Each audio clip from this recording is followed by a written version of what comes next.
Good morning, kapatid! Okay, unahin ko na muna, Mama, yung mga hindi special sa tanungang to, ha? Angela, Yes. Dre, anong mga paborito niyong kakanin? Hindi favorite ko mga kakanin. Ano? Karyoka. Wow! Bibingka. Biko. Yun. Ano pa? Biko Soto? Ako, Biko din. Tapos Ikaw? Suman Latik. Ano yung kaibigan mo? Suman. Yung Kakanin, si Anton. Kakanin, si Anton. Papa. Diba? Palitaw. Palitaw. Puto Bongbong. Si Ate Biko naman sa bahay, ang gusto ay kutsinta, Mama. Ay, Na may nako! laman. Ikaw ang... Hindi, alam mo, nandun ako sa stage ngayon. Kasi paborito ko lahat yan. Pero, Exploring. di ba, ang mga bibingka ngayon, kung ano-ano ng mga variety ng bibingka. Ano yung Doon ako- pinaka-interesting, Mama, na nalala? Alam mo, dito natin na ano yun lately, yung linalagyan ng leche flan, na yun pala yung tinatawag nila na parang yung extra na super mega. Totoo. Yun, lalagyan mo ng leche flan sa ibabaw. Tapos syempre nandun na sa loob yung the usual, yung cheese. usual. Yung Malat. Oo. Kumain yan. Nandun ako ngayon kung paano nyo pagagawing mas bongga pa. Alam mo, parang mas bongga yun. Lahat ng sahog sa Lahat. halo-halo, ilagay Lagay mo nila. tama. Pati yelo. Isama.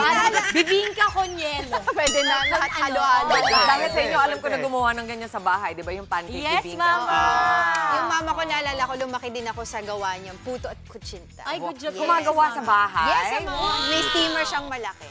Cute. Nako. Eto, ngayon, kung hindi po tubig, kundi kakanin, ang bumabaha sa San Mateo, Rizal. Mau, kumusta ang Kakanin Festival dyan? Yes, Mama! Nako, napakasaya at napakasarap itsura pa lang na makakanin dito, no? Talagang natatakam na ako. At nandito tayo ngayon sa 27th Kakanin Festival, September Fest 2025. Dito pa rin po sa San Mateo, Rizal. At kasama ko ngayon ang San Mateo National High School Dancers! Ayan, ang babagets, ang cute, nakakatuwa, no? Ang galing nilang sumayaw. Pero speaking of kakanin nga, talagang umaapaw ng kakanin ngayong umaga dito sa San Mateo, Rizal. At para pag-usapan yan, tawagin po natin si Sir Jess Nar, ang Local Cultural Officer dito po. Good morning. Sir Jess Nar, maraming salamat. Thank you for having us. It is a very exciting day ahead para sa mga Rizaleños, no? Sobrang excited kami sa pag-cover ng Thank you so much. At maraming pakulo today. May mga pa-floats floats, tayo. may mga contest na mga beauty saka street dance. Ayun. So total of 15 barangays. At yes, wow, 15 barangays. At maliban doon, ang isa sa mga binibida nyo po dito ay ang inyong mga kakanin. Yes. Ayan. Yes. And speaking of kakanin, mga kapatid, doon bandang mga kakanin, puntahan po natin kasama Sir Jess Nar. Thank you, guys! Thank you! Ayan. Okay, so dito banda, Sir Yes. Jess Nar, dito nakapwesto yung mga kakanin, no? Ano po ang mga klaseng Iba't kakanin ibang na meron kakanin dito? to, like mga suman. Ayan. Sorry. Suman, ito yung mga malalagkit. Ano tawag dito? Ito Ano tawag ay dito? kalamay. Kalamay. Okay. Tapos may mga suman, iba-ibang klaseng suman. Oo. Okay. Tapos dito, ayan, marami pang klase ng mga pipingka at suman. May mga Oy, kusinta. favorite ko to.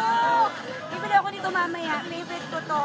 Yung may Yan latik. yung hinahanap mo na May latik. malagkit. Yeah, malagkit. Yes. Okay, ayan. May mga maha blanca, ube. Naku, si Mami Chiki, favorite ito.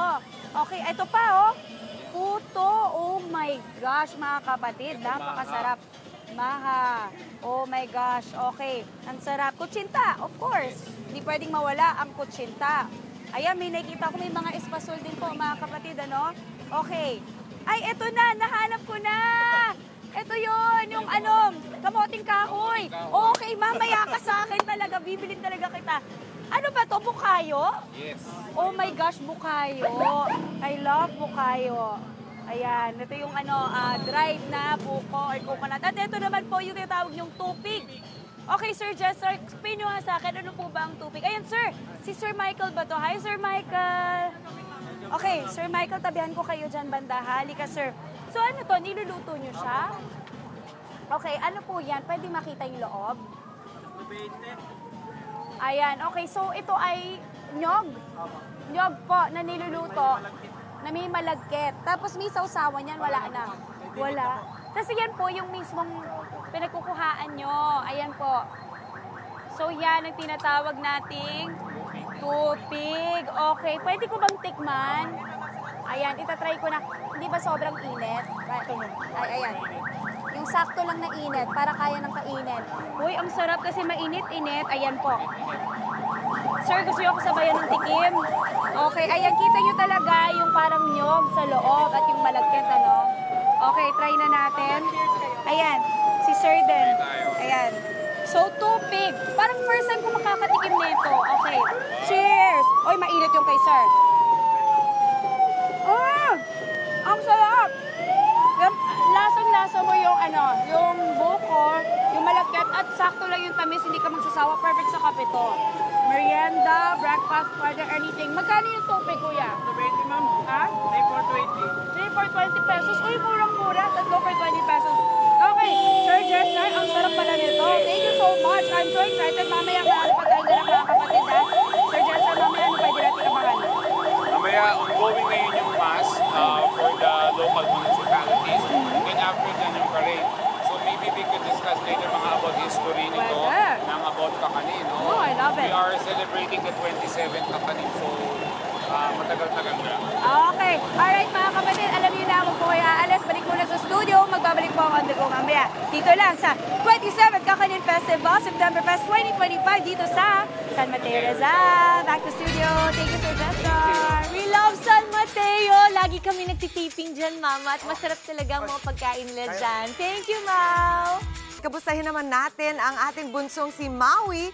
Nabalita ko, may mga katabing hiyas dyan po sa San Mateo Rizal. Mau! Naku, ano bang dapat abangan dyan sa Kakanin Festival na yan? At mukhang medyo underdressed ka today, ha, Maui? Oo nga, Mami Chiki! Good morning! Ito na, kasama ko nga ang mga Rizaleño. Ayan, dito tulad mo, no? At parang pili ko nga underdress ako, pero nakakatuwa kasi itong mga kasama natin ngayon, sila ang Silangan National High School at Malanday Elementary School! Ayan, mamaya part sila ng Tita. So, at syempre dito pa rin yan sa 27th Kakanin Festival dito po sa San Mateo Rizal. At nandito tayo ngayon sa loob ng Municipal Hall nila. Pero kausapin muna natin yung mga sasayaw mamaya. Hi, eto, may katabi ako ngayon. Anong pangalan mo? Ako nga po pala si Ruaki Escalante. Rocky Estrelate. Okay, ano yung nilook forward mo for today? Saan ka nahiya siya? Huwag ka mahiya, nag-ganyan ng mga friends mo. Saan ka pinaka-excited? Yung sa performance po namin. Ay, may performance kayo! Okay. Ikaw kayo yung Silangan National High School. Okay, ano pwedeng expect ng ating mga kapatid sa performance yung mamaya? Ang may expect nyo po sa amin ay magandang sayaw at lumalaban po ng patas. Wow! Ay! Parang may... Oh, parang gusto magpaboto nito, lumalaban daw ng patas. I love it. Thank you, Hiroaki. Welcome po. Ayan. Uy, galingan nyo mamaya, ha? Okay, at ito naman ang ating Malanday Elementary School. Hi, what's your name? Josh po. Josh. Josh, mamaya magpe-perform din kayo. Anong klaseng performance ang ibibigay nyo sa atin mamaya? Competition po sa dance. Ah, okay. Ano yung theme nyo mamaya for your dance? Excited po, tas hindi po kami kinakabahan dahil kaya naman po namin. Ah, okay. Pero kulot yung buhok mo dito. May tema kayo, no? May theme kayo para mamaya. Ah, walang theme. Pero meron kayong parang may parang category yung ginagawa nyo, no? May storya. Yung inyong sayaw. Okay, ayan, excited na kami. Good luck mamaya. Thank you, Josh. Okay, at para pag-usapan pa natin ang 27th Kakanin Festival dito sa San Mateo Rizal, tawagin po natin si Sir Jessner, kasama pa rin natin siya. And of course, si Miss Hansel, ang SK Chairperson ng Barangay Pintong Bukawi. Shout out po dyan sa kanilang mga barangay. Okay, Sir Jessner and Miss Hansel, ano po ba ang history ng Kakanin Festival? Kayo po. Ay, sige po. Well, like what we have said, we are on the 27th Kakanin Festival na. So it was started in 1998. Okay. Actually, long tradition na ang paggawa ng Kakanin, but in 1998 we decided to have a Kakanin Festival kasi medyo humihinay industry. Oh, So, okay. dahil before San Mateo was a rice field, ngayon Yes. puro subdivision na. So, Yes. our parish priest then decided na i-relieve yung Kakanin, and then eto nga, we are on the 27th Kakanin Festival, and then it was always been in honor of our patron saint, si Yes. Mama Mary. Opo. So, yun po. So, and one thing that we are proud of, yung Kakanin Festival ay nakaregister sa NCCA, which is sa San Mateo lang. So Okay. merong mga bibingka sa ibang lugar, but yung record ng NCCA ay ng Kakanin Festival ay sa San Mateo lang. Oh, okay. So kami yung parang kumbaga may title for the Kakanin Festival. Wow! At nakakatuwa yun kasi out of everything that you said, ang isa sa mga tumatak sa akin is para ma-promote ulit ang sariling atin na ang kakanin kasi isa yan talaga sa Filipino delicacies, diba? So proud na proud tayo Yes. bilang mga Pinoy. Okay, this is gonna be happening the whole of September, yung celebration. Tama po ba? Okay, anong mga araw yun? At ano-ano pong activities ang meron? Okay po. Ayan, sa ngalan po ng ating punong barangay, kagalang-galang Mayor Omi Rivera, magalakop po namin kayong inaanyayahan sa pagdiriwang ng Kakanin Festival no, sa bayan ng San Mateo. And then, inaanyayahan din po namin kayo na manood ng Mr. and Miss San Mateo Coronation Night sa September 26. At magkakaroon po kami ng grand concert sa September 27. Kaya, inaanyayahan po namin kayo kahit nasan man kayo, nadayuhin niyo po ang bayan ng San Mateo. Maraming salamat. Ayun, ang ganda. It's really a whole month celebration. So, may mga competitions, may mga parades, ang dami pang ganap, ano? At of course, maraming kakanin. Is this only exclusive to Rizaleños or pwede po sa lahat ito? Anyone could visit Could be a part us. of it. Naku, lalo na kung mahilig kayo sa kakanin. Actually, mamaya sa parada, mamimigay ng mga kakanin sa daan. Ay, totoo? Oo, may naghahagis-hagis Okay. ng kakanin. What time yun?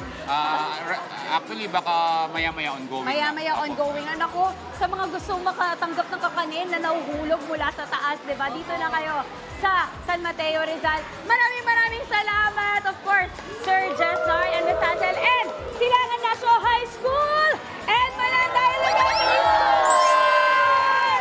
Ayan mga kapatid, that is it for this morning's On The Go. Napaka-exciting, napakasaya. Dito lang yan sa San Mateo, Rizal. Back to the studio muna. Mas Maui, ang cute nila. Tignan mo yung mga bata, talaga kutsinta! Sapin-sapin yun yung mga kulay nila. At ikaw, Maui, mukha kang suman today. Yay! Maraming salamat sa'yo. Mga kapatid, Dimples Romana po, maging maalam at may pakialam sa mga napapanahong issue at headlines. Mag-follow na po at subscribe na sa social media pages ng News 5.